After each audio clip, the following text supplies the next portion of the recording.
La revolución de las máquinas inteligentes. Capítulo 3. La revolución de los circuitos integrados. A medida que el mundo avanzaba hacia una era de la miniaturización y eficiencia, los circuitos integrados se convirtieron en la innovación que marcaría la tercera generación de computadoras, 1964 a 1971. Estos pequeños chips de silicio, capaces de albergar cientos de componentes electrónicos en un único bloque compacto, fueron el salto necesario para que las computadoras fueran más rápidas, compactas y accesibles. Más que una revolución técnica, esta fue una época en la que las computadoras comenzaron a cambiar la forma en que las personas vivían, trabajaban y soñaban. Tercera generación. Contexto histórico y los pioneros. La tercera generación de computadoras, que comenzó en la década de 1960, marcó una etapa crucial en la democratización de esta tecnología. Este fue el momento en que las computadoras dejaron de ser exclusivas de laboratorios gubernamentales y científicos para empezar a formar parte de la vida cotidiana en oficinas, universidades y pequeñas empresas. Las máquinas, que antes ocupaban salas enteras, se transformaron en herramientas más accesibles, compactas y adaptables, gracias al uso de los circuitos integrados, IC. Este cambio no solo se trató de reducir el tamaño físico, sino de permitir que más sectores y personas accedieran a la tecnología.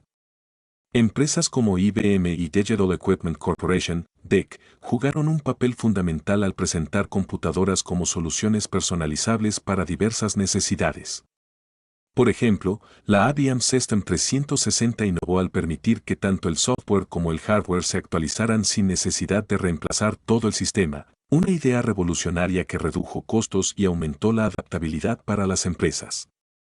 Esto marcó el inicio del viaje de las computadoras de lo exclusivo a lo cotidiano. Pioneros clave. Jack Kilby, 1923 a 2005. Trabajando en Texas Instruments, Kilby creó el primer circuito integrado en 1958, logrando combinar múltiples componentes electrónicos en un solo chip. Este avance redujo drásticamente el tamaño y el costo de producción de las computadoras. Su trabajo fue tan trascendente que recibió el Premio Nobel de Física en el año 2000. Robert Noyce, 1927 a 1990. En paralelo, Noyce en Fairchild Semiconductor desarrolló una versión mejorada del circuito integrado, usando silicio en lugar de germanio. Este material hizo los chips más eficientes, duraderos y económicos, estableciendo el estándar para la industria. Gordon Moore, 1929 a 2023. Cofundador de Intel, Moore tuvo un rol esencial en la producción masiva de circuitos integrados y la expansión de su uso. Además, es famoso por su ley de Moore, que predijo el crecimiento exponencial en la capacidad de los chips. Con la visión de estos pioneros y la innovación de empresas clave, la tercera generación de computadoras rompió barreras físicas, económicas y sociales, transformándolas en herramientas accesibles para el día a día. Era el comienzo de un mundo donde las computadoras ya no eran una rareza, sino una necesidad. Para entender el impacto de estas máquinas, utilizamos las OPS, operaciones por segundo, como una métrica estándar.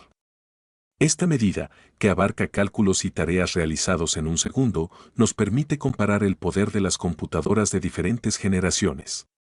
Mientras que las máquinas de la primera generación alcanzaron 5 COPS, 5000 operaciones por segundo, y en la segunda generación llegamos a 16 COPS, ahora, con los circuitos integrados, estamos a punto de ver un salto aún mayor. Máquinas destacadas de la tercera generación. IBM System 360, año 1964. Una computadora versátil y poderosa, diseñada para ser compatible con múltiples aplicaciones y periféricos. Fue adoptada ampliamente en negocios e industrias. Poder de procesamiento, 34 COPS, 34.000 operaciones por segundo. Era como tener varios equipos humanos coordinándose simultáneamente para realizar tareas complejas. Marcó un cambio monumental en la industria al hacer que las computadoras fueran una herramienta escalable y adaptable. PDP-8, año 1965. Conocida como la primera minicomputadora, esta máquina ofrecía un poder computacional considerable en un diseño compacto y asequible. Poder de procesamiento, 50 COPS, 50.000 operaciones por segundo. Capaz de realizar tareas con una velocidad que triplicaba a las máquinas de la segunda generación. Popular en universidades y pequeños laboratorios, fomentó la educación y la investigación en computación. El nacimiento de los videojuegos, Chance for Two y Space War. Mientras las computadoras de la tercera generación seguían perfeccionándose, la creatividad humana ya había comenzado a explorar cómo estas máquinas podían ser usadas para el entretenimiento.